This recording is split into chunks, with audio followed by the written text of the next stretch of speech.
Hello everyone, it's Seth, probably better known as Saffron Olive, and today I have Tomer with me. How's it going, Tomer? Hey Seth, how's it going? It's going pretty well. And we are going to be talking about the top 10 commander cards in Shadows Over Innistrad. Yesterday we went over the honorable mentions and cards 10, 9, and 8. So today we're going to jump right into it and pick off where we left off with number 7, the new frog horror, the Gitrog Mmm. monster. This is one of my favorite cards in the whole set, not just for commander, but the flavor of it and potentially for constructed. I love this card so much. Where does this fit in commander, Tomer? Is this a commander or is it just a value card you play in your deck? What do you think about it? I think both, but I think it's going to be more popular as a commander. But definitely both. And I totally agree with the flavor and everything. It's a frog horror. It's a 6/6. I mean, look at the artwork. It's amazing. So, can we be expecting a frog tribal deck right after you finish the elephant deck? Oh my. I want I'll look up how many frogs are even in the game, but I think it's gonna be kind of low. Yeah. I could think of like Chub Toad, and that's about it. So is this a combo commander? Like when I read this card, it gets me all excited for some like dredge combo or sack your own lands to draw a ton of lands and play extra lands and have some sort of crazy combo deck. Is that how you see it, or can it just be a value commander too? Um, I'm honestly I don't know of any combos off the top of my head, but I do know that there are decks that deal with just sacrificing lands and getting lands for value. One of the most popular ones is Titania, Protector of Argoth. She is a mono green, and whenever you sacrifice, or sorry, I think it's whenever you sacrifice or a land just goes into the graveyard from play, you put in like a 5/3 elemental token. So there's a lot of strategies already built in Commander that are kind of popular that deal with sacrificing your lands for value. And I think those will probably be merged over to the Get Rocked monster because it's just way better. You get access to black. You get, I'd say, a better commander because, yeah, making 5/3 elemental tokens are great, but I would much rather want to draw cards and play additional lands instead. Oh, But maybe that's my own biases. I don't know. People will disagree. you heard it here first. Tomer would rather draw cards. Who would have imagined? So, what I want to do with this card is put a Lightning Greaves on it, get a Crucible of Worlds on the battlefield, and then just strip mine every turn while I'm drawing an extra card. Maybe even twice a turn because I can play an additional land. So just like slowly strip mine my opponents out of the game while I'm drawing 2 extra cards a turn thanks to the Gitrog monster. That sounds like a fun evening of Commander to me. I think that's a sweet play. I think, yeah, Get Rog Monster plus a Life from the Loam plus a Crucible of Worlds and a Strip Mine, and then why not just like throw in like an Oracle of Moldiah so you can do it an extra time, or like an Azusa if you could play it from your hand. I don't know. Is Maybe. is Fast Bond banned in Commander? I assume. Unfortunately, yes. Oh, that would have been But too much fun. but cards like Explore and Summer's Bloom, those ones are a-okay. So there are some more options apart from the Gitrog monster for playing extra lands. So well, Oh, for sure. this next one almost seems like a combo with Gitrog monster.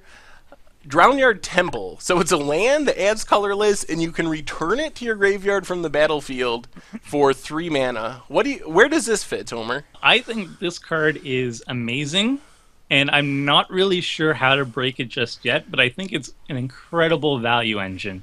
I think it would fit best in land decks like the Gitrog monster, as you mentioned, but also self-mill decks like Sidisi Brood Tyrant and decks like that, where you're milling lots of cards from your library to the graveyard anyway. You might as well play Drownyard Temple, which is essentially in those type of decks, it's like paying 3 mana to ramp like a rampant growth, except you're not even down a card. It's insane. It's so good. I don't know of any combos that will go off of Drownyard Temple, but maybe there is. But I definitely see this being a staple in self-mill decks, in land decks at the very least, possibly elsewhere. Yeah, I mean, like you said, it's a free ramp card. It doesn't cost you a card at all. You just get to play this from your graveyard for 3 mana, which seems really absurd. It also works with Madness, which I think is why they put it in the set. I don't think that's as relevant for Commander, probably. But so I'm sure there's some really cool synergies there. It reminds me a little bit of Dakmor Salvage, which is like the dredge land. You can dredge it back for, I think it's dredge 2 to get it back to your hand. Obviously not exactly the same, because it doesn't come right back to the battlefield. So if you want to play Dakmor Salvage, it still counts against your 1 land per turn, so you can't really ramp with it. But I could imagine playing both of those together, and you'd have a lot of different lands that can come back from your graveyard. So I don't know exactly what the combo is. I can definitely see playing it for value, but I also wouldn't be surprised if there's some way of breaking this card. I mean, even just having it 3 mana, sack it to your Gitrog monster, get it back every turn isn't bad. Like, that's not really a combo, but that's a lot of value in every turn. You're kind of creating your own Howling Mind, and you don't go down the land to Gitrog monster because you're always getting it back. So I'm sure there's other synergies out there like that will be found as people start brewing with this card. Yeah, for sure. I also think the crazy part of it is that the risk of playing this card is so low because the card Dranyard Temple comes into play untapped anyway. So at the very least, it's not even a tempo loss if you're just playing it from your hand. Yeah, and I mean, with the new Eldrazi, there are some reasons to have colorless mana. I know Eldrazi Displacer is a card I've really wanted to play in Commander, but then I always get stuck with like, oh, I actually have to think about putting colorless lands in my deck. So there are some upsides now with the colorless Eldrazi to having colorless lands in your deck as well. Yeah, so it could see play in Eldrazi decks. Like you said, also, if you have just a colorless deck, people do build with like new Ulamog and stuff. This will be a new staple for sure. And then self-mill and land decks, and just basically anywhere that you can get some value off a land that will go into your graveyard at some point. Yeah, definitely a sweet card and very unique. I think there's not any other land like that in all of Magic, so it's cool that they're still designing new cards and unique effects after all these years, so that's always exciting. Yeah. All right, the most Richard card on our countdown, Diagraph Colossus, basically a way to make 2/2 zombie creature tokens, which we all know is probably Richard's favorite thing in the world. So is zombies a good tribe in Commander, Tomer? It is an excellent tribe, I would say. It's zombies have gotten love since I would say even the beginning of Magic, and they always show up in basically every other set.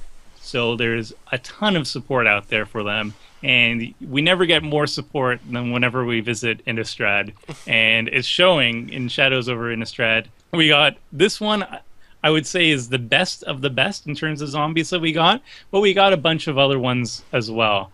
And Diagraph Colossus, I mean, in a EDH deck, 3 mana, it's going to enter the battlefield at the beginning, maybe as a 2/2, but very quickly later, because just the idea of zombies filling your graveyard with more zombies so you can resurrect them all at once, it's going to be like an 8/8 or a 10/10 very quickly, just for 3 mana.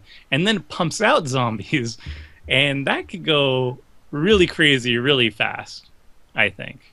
Yeah, it does seem like it can be a 3 mana play that can potentially take over the game all by itself. I mean, even just a sack outlet of some kind in a Gravecrawler, and you can create a 2/2 for every 1 black mana you spend. Like, you can really go off with this, and that's not even counting all the other ways to cast zombie spells. So I think this is definitely an auto-include in basically any zombie deck. Like, I don't know why you wouldn't play this in your deck. It just seems so powerful on its own in anything that has zombie as a theme.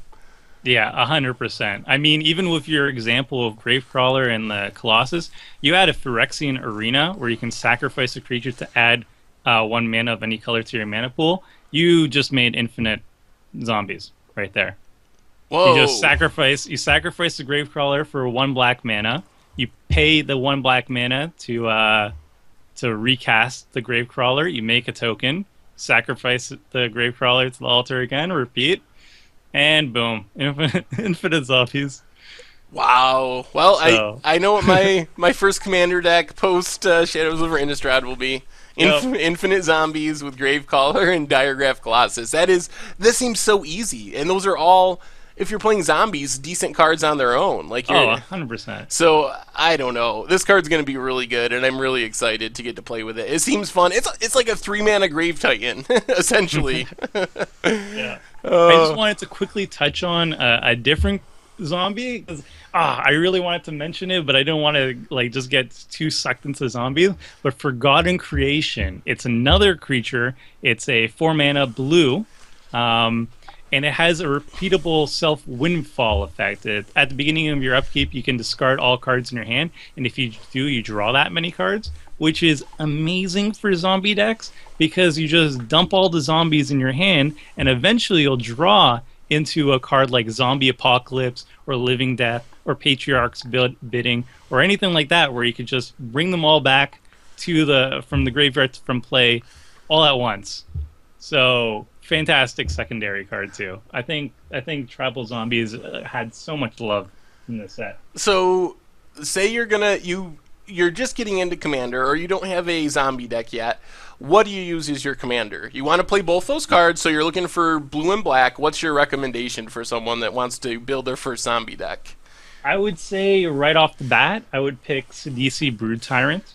She's really easy to set up, and she's also a very efficient self-mill engine, so she gets your graveyard really filled up with all these zombies very quickly, and then that means you can play Zombie Apocalypse for amazing value right off the bat. And she also builds an army for yourself as well. And you get access to green mana, which means you can start dealing with artifacts and enchantments, which a traditional blue-black zombie deck would struggle against. So I would pick that. Me personally, I have a tribal zombie deck that I've been running for a long time, and it's headed by Thraxamundar, and he is a Grixis zombie assassin, and he is amazing, but primarily I picked him because his artwork is really metal and really awesome, and he's a zombie assassin, so that's it. You can't go wrong with zombie assassins. He's a zombie assassin. He's riding like a crazy zombie dragon, and it's Wayne Reynolds artwork at its finest with spikes everywhere. It's fantastic. Check it out. So, last question on Diagraph before we get to number 4 on our list. Is this going into the zombie deck you just mentioned as soon as you get a copy? Immediately. All right. All right. So fast. I've already set aside a spot. I figured that was the answer, but I just wanted to double check. Yep. All right, number 4 on our list, not a zombie, actually not even a creature. Open the Armoury. So we have a tutor for 2 mana that can find an aura or an equipment. This card is absurd, right, Tomer? Oh man, it is. I think it's like the white version of Demonic Tutor. It's as close as we're gonna get in white, I think. The fact that it gets an equipment or an enchantment gives white that versatility and that flexibility that I was talking about earlier. It fixes a deficit in terms of lack of tutors for the color. And white usually relies on equipments or enchantments to just make up for the card draw deficit. So, for example, if you need to fill up your hand with cards and you have some tokens, fetch up a Skull Clamp. If you don't have tokens, but you have 1 creature and you have like a way to hit a person, get Mask of Memory, where you can draw 2 cards and then discard a card, or draw like a Sword of War Peace or Sword of Ice and Fire or something like that. Fire and Ice. That's the one. And you can do stuff with, you can get your combo pieces too, of like get Gift of Immortality and to put on your Sun Titan in a sacrifice outlet, or if you need a removal spell, you can get up like a Darksteel Mutation or an Arrest or something like that. So it's very flexible, very powerful, and I think it's really good for most white decks, but it's particularly good for mono white decks and Boros decks, which really rely on artifacts or on equipments or auras to make up the deficits of those colors. Yeah, I almost can't believe they printed this card. Every tutor they've printed for the past 5 years or longer than that is like 4 mana or 5 mana, or the black mythic in the set is 7 mana. So the fact that this is just 2 mana is incredibly efficient, even though it's a little bit restrictive. Obviously, you can only get auras or equipment, so it's not like you can just demonic tutor for anything. But as you said, in a white deck or a Boros deck, that's probably what you want to be searching for anyway. If you had a demonic tutor, you would probably be getting a skull clamp anyway, so there's not really much of a downside. So I think this card is going to be very good and going to see a ton of play, like almost just not in every white deck, because we were just talking about like Avacyn and how she might allow for some new Boros decks which are different than the typical one, but a lot of white decks are going to be interested in this card. Yeah, I could see like decks that are band colored, like white, blue, green. Maybe they're not running that many auras or equipment, so they'll pass on this. But definitely Boros, definitely mono white, definitely like other color combinations as well. Anything that has a decent amount, maybe like 2 or more equipments and a couple auras, this is going to be a fine play. And the fact that it's uncommon means I get to put it in my budget commander stuff. So I'm excited for that. Well, speaking of a card that might be cheap enough to make it on budget commander, Bygone Bishop. So 2/3 flyer, and oh no, you've been waiting for this the whole time, haven't you, Tomer? Oh, yeah. Whenever you cast a creature with converted mana cost 3 or less, you get to investigate, which means you get a clue token.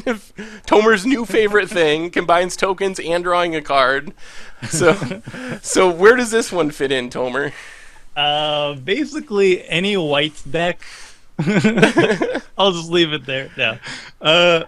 Mono white decks that struggle with getting card advantage, obviously you're going to want Bygone Bishop. It's very similar to a previous Innistrad card called Mentor of the Meek, where whenever another creature with power 2 or less enters the battlefield under your control, you can pay 1 mana, and if you do, you draw a card.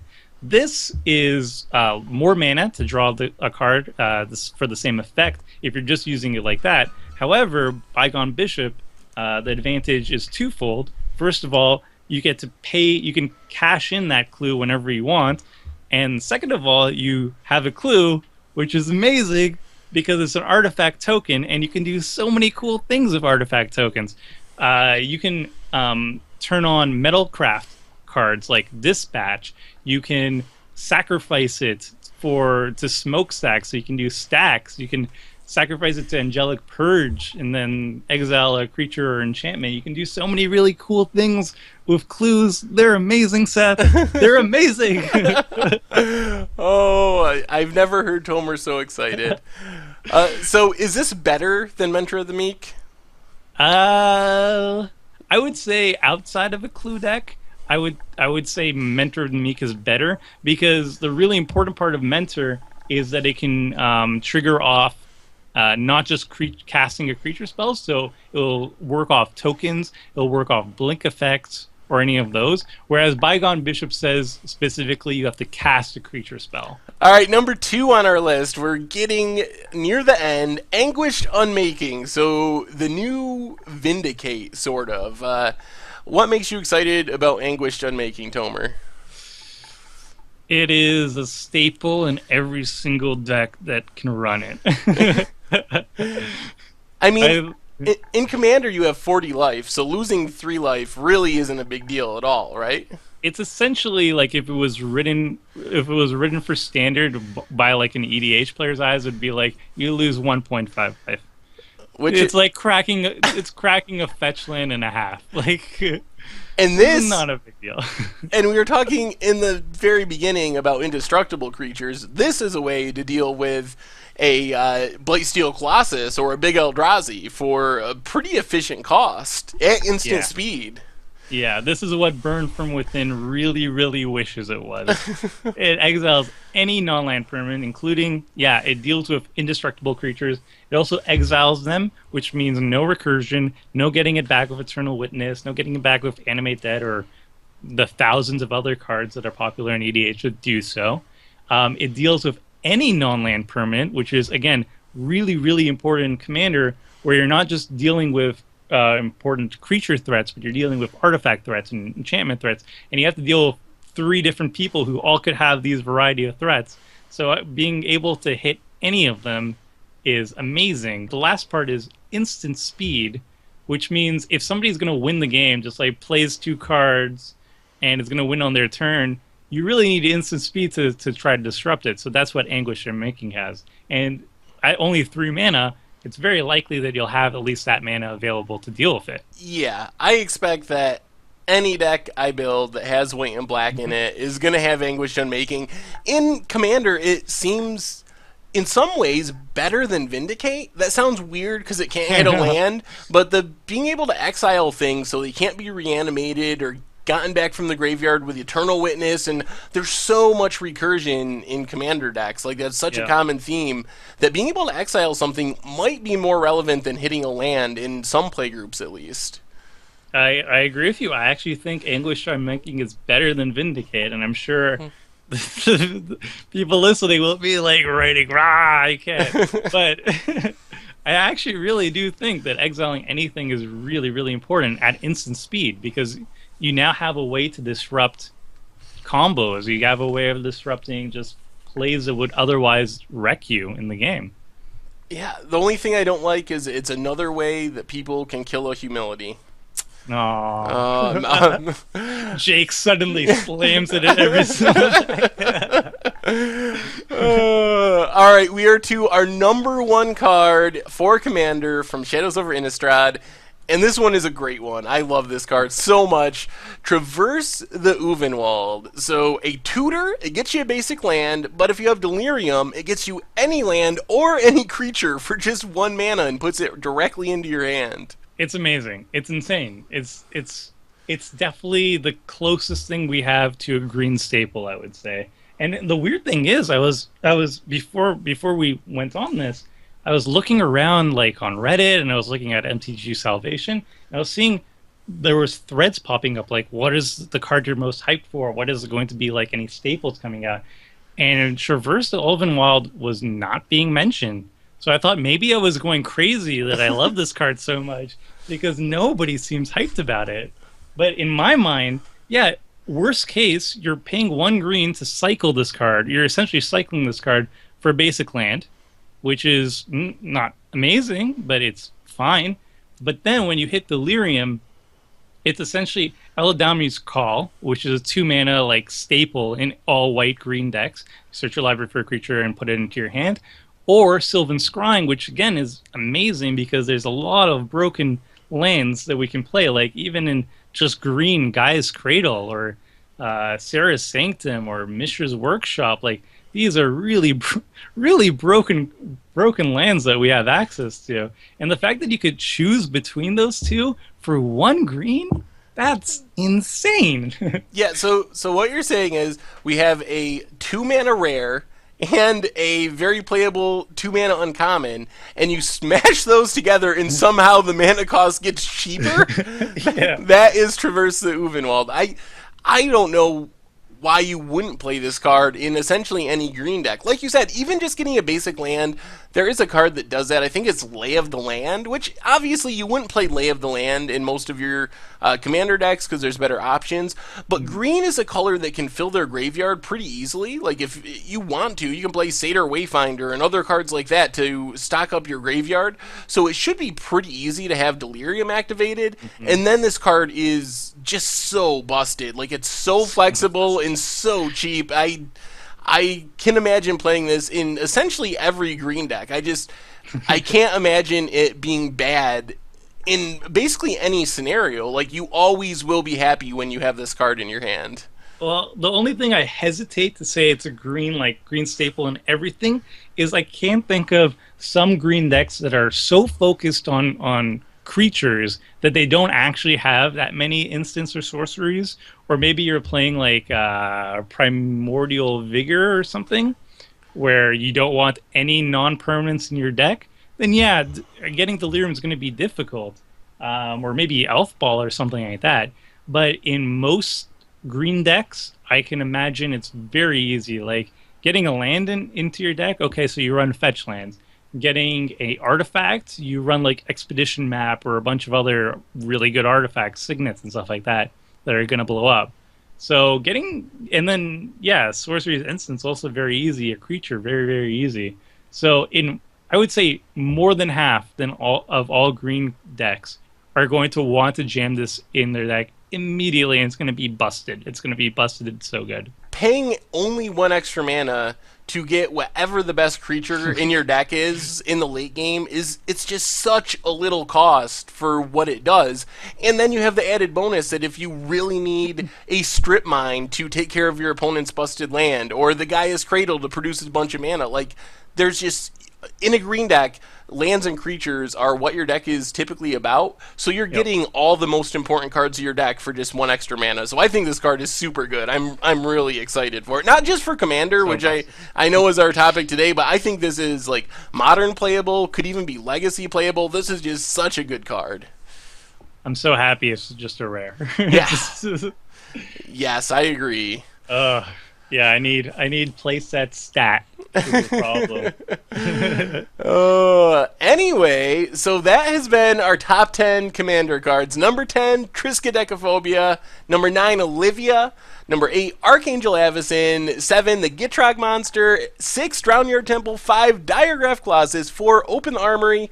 3, Bygone Bishop. Number 2, Anguish Unbanking. And then, of course, the card we were just ranting about for 10 minutes, Traverse the Uvenwald at number 1. So, as the last thing, Tomer, what is your overall impression of Shadows Over Innistrad for Commander? Is this a good Commander set, a bad Commander set, average Commander set? I would say it's one of the best. Because it not only does it bring a couple staples, not a lot of staples, but Open the Army I would consider almost staple. Bygone Bishop I would consider, like our top 4 I would consider basically near staples, but it really puts a lot of archetypes that weren't really viable. They were like teetering on the edge. It's really pushing them into something that we could see a lot of play in and a lot of new innovation in. We get a lot of support for vampires. We get a lot of support for werewolves that really, really needed it, but this is the push that we finally were hoping for. We get a support with self-mill and land decks of Gitrog Monster. We finally get a way to play Boros outside of aggro with Archangel Avacyn. We have a new way to just win the game straight up with Triskaidekaphobia, which, I mean, good luck, Seth. But all of these different archetypes that needed help are finally getting the attention and the love that they so needed. And I'm so excited to see spirits decks. I'm so excited to see vampire decks and zombie decks and all the crazy stuff that is going to just come into play now. Anyway, thank you everyone for tuning in. Thank you, Tomer, especially for taking some time to hang out and talk about these Commander cards. It was awesome, so thank you very much. Of course, thanks for having me, man. And we're going to have a Pauper video coming up too this week, so keep an eye out for that. Jake will be in to talk about the top 10 Pauper cards for Commander. Anyway, this has been our top 10 Commander cards for Shadows Over Innistrad. Thank you all for watching. I hope you enjoyed the video, and I will talk to you soon.